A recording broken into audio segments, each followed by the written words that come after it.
કારણ કે મણિયારો તો બધાએ સાંભળ્યો હોય, સાંભળે જ પણ એ છે. પ્રદેશ પ્રમાણે એની આખી લઢણ અલગ જુદી હોય. કે મહેસાણા ડિસ્ટ્રિક્ટ હોય કે ઉત્તર ગુજરાત હોય, નજીક નજીક ગામ હોય, વસ્તી ગીચ હોય, અને એમાં જ્યારે મણિયારો ગવાતો હોય તો એ કેવો હોય, તો એની એક લીટી આપણે સંભળાવું.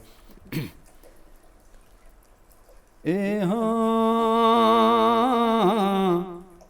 કૃષ્ણ ભગવાન હાલ્યા એ દ્વારિકાને કાંઈ, લીધો રે મણિયારા વાળો વેશ, એ હોવે હોવે લીધો મણિયારા વાળો વેશ, કે હું તો તને વારી રે જીવો મણિયારા. સ્પીડમાં ગવાયા.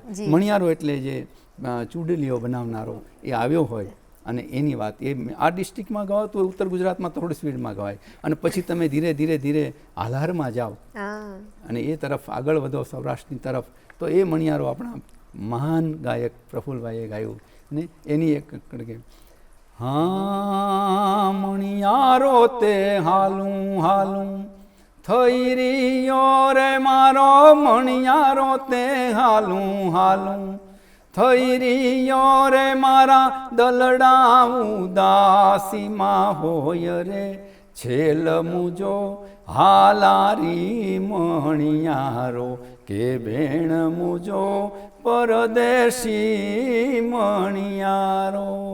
અને એ પછી પ્રદેશમાંથી પસાર થતાં થતાં તમે જ્યારે કચ્છમાં પ્રવેશો તો લાંબુ રણ ત્યાં આગળ આવતું હોય, એક ગામથી બીજું ગામની વચ્ચે લાંબુ અંતર હોય, અને કદાચ ગાડામાં બેસીને મુસાફરી કરતા હોય તો એ વિસ્તારના મણિયારાની અંદર એક આખી એક લય એનો આખો જુદો આવે. એ કેવું હોય એમને બહુ સરસ હેમુભાઈ ગાતા હતા.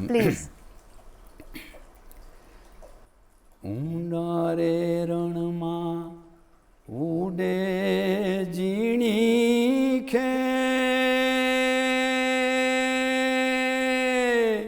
ઊંડા રે રણમાં ઉડે ઝીણી ખે, આહાંડિયો રે આવ્યો જાડે જાનો ખે ભર્યો રે, વારી રે અમર સંગ. અને એથી એક બીજો પ્રકાર લઈએ તો ઊંચી રે એ ચડું ને નીચે